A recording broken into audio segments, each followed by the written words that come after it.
బియ్యం పెరుగుతానే ఉంది, వంట గ్యాస్ పెరిగింది, ఉప్పు పెరిగింది, నూనె పెరిగింది, అన్ని పెరిగాయా లేదా? అన్ని ధరలు పెరిగాయి అనేవాడు చేలిపైకెత్తండి. అంటే నేనున్నప్పుడు క్రిస్మస్ గిఫ్ట్ ఇచ్చాను, మీ అందరికి జ్ఞాపకం ఉందా అని అడుగుతున్నా. సంక్రాంతి కానుక ఇచ్చారు, జ్ఞాపకం ఉందా అని అడుగుతున్నా.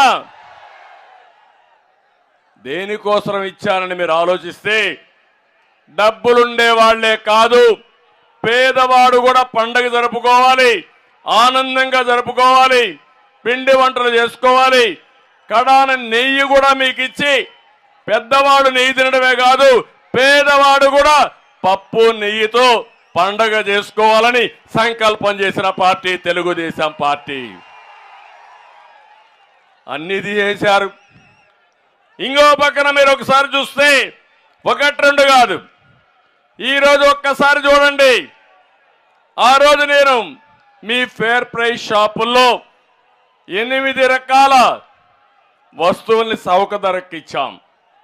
ఈరోజు ఒక్క బియ్యం తప్ప ఏమీ రావడం లేదు, అంతే కదమ్మా. ఇంకో పక్క మీరు చూస్తే, పేదవాడు ఎక్కడన్నా భోంచేయాలంటే అన్నా క్యాంటీన్ తీసుకొచ్చాను. ఉదయం పూట 5 రూపాయలు, మధ్యాహ్నం పూట 5 రూపాయలు, రాత్రికి 5 రూపాయలు, 15 రూపాయలు ఖర్చు పెట్టుకుంటే కడుపు నిండా అన్నం పెట్టిన పార్టీ తెలుగుదేశం పార్టీ. అన్నా క్యాంటీన్ మూసేశారు, చాలా సంతోషం. ఇక్కడైతే బేబీ నాయన గారు అయితే అన్నా క్యాంటీన్ మూసేసిన నేనున్నానని ఈరోజు అన్నా క్యాంటీన్ ఇక్కడ తెరిపించి బ్రహ్మాండంగా రన్ చేస్తున్నారు. నేను వారికి ఒకటే హామీ ఇస్తున్నా, ప్రభుత్వం వస్తానే మళ్ళా అన్నా క్యాంటీన్ ని ప్రారంభించే బాధ్యత తెలుగుదేశం పార్టీది. ఒక బొబ్బిల్లోనే కాదు, రాష్ట్రం మొత్తం పెడతాం. అన్ని అవసరమైతే అన్ని నియోజకవర్గాల్లో పెడతాం, మండల హెడ్ క్వార్టర్లో పెడతాం. పేదవాడికి అన్నం పెట్టడం మన బాధ్యత. ఆ కార్యక్రమానికి శ్రీకారం చుడతామని చెప్పి నేను మీకు తెలియజేస్తున్నా. ఇంకో పక్క సంక్షేమ కార్యక్రమాలు ఉన్నాయి. సంక్షేమ కార్యక్రమాలకు నాంది పలికిన నాయకుడు ఎన్టీ రామారావు గారు. ఇప్పుడు కాదు, 83లో 2 రూపాయల కేజీ బియ్యం ఇచ్చారు. 83లో సగం ధరకే చీర దోవతి ఇచ్చారు. 83లో పేదవాడికి ఇల్లు కట్టివ్వాలని పక్కా ఇళ్ల నిర్మాణానికి శ్రీకారం చుట్టిన మహానాయకుడు ఎన్టీ రామారావు గారు. ఈరోజు నేను వచ్చిన తర్వాత మీకు అనేక కార్యక్రమాలు, చంద్రన్న బీమా ఇచ్చాను, వస్తా ఉందని మిమ్మల్ని అడుగుతున్నా. పెళ్లి కానుక ఇచ్చాం, వస్తా ఉందని మిమ్మల్ని అడుగుతున్నా. విదేశ విద్య అన్ని కూడా రద్దు చేసే పరిస్థితికి వచ్చారు. ఒక పక్క ఈ ప్రభుత్వం రద్దుల ప్రభుత్వం, పేదవాళ్ళ వ్యతిరేక ప్రభుత్వం.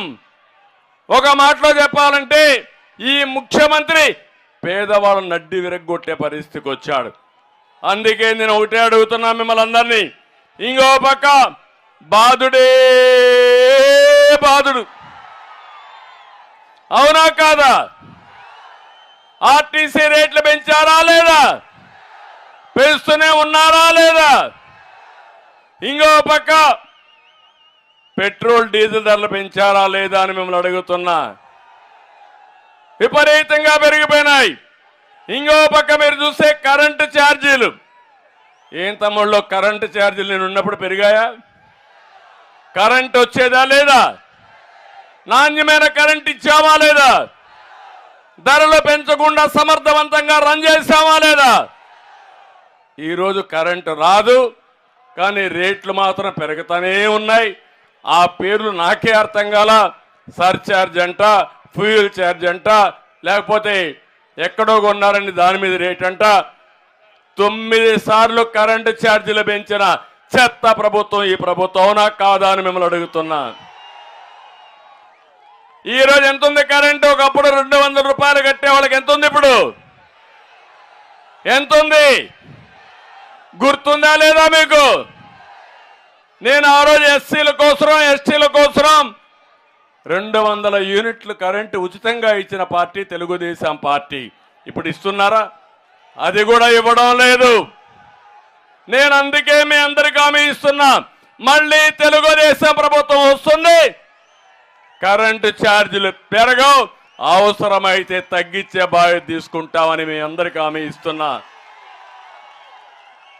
ఒకప్పుడు ఏ విధంగా అయితే నేను ఐటీకి ప్రాధాన్యత ఇచ్చానో, రేపు రాబోయే రోజుల్లో ఎనర్జీకి ప్రాధాన్యత ఇస్తానంటే కరెంటు ఉత్పత్తి చేసి ఫ్యూయల్ కోసం ఎక్కువ ప్రాధాన్యత ఇస్తా. మీరు రాను రాను కరెంటు వినియోగం విపరీతంగా పెరుగుతుంది. మనం సోలార్ విండ్ ఎనర్జీ కూడా తయారు చేసుకోవచ్చు. మీ ఇంట్లోనే మీరు కరెంటు ఉత్పత్తి చేసుకోవచ్చు. మీ వ్యవసాయ పంప్ సెట్ పెట్టుకుంటే అక్కడనే కరెంటు ఉత్పత్తి చేసుకునే అవకాశం ఉంటుంది. అందుకే విజయనగరం జిల్లాకు నేను ఆ రోజు సోలార్ పంప్ సెట్లని 50,000 ఇచ్చిన విషయం మరొక్కసారి మీకు గుర్తు చేస్తున్నా. ఇలాంటి వినూత్నమైన కార్యక్రమాలకు ఆ రోజే ముందుకు పోయాం. కాబట్టి మీ కార్లుగా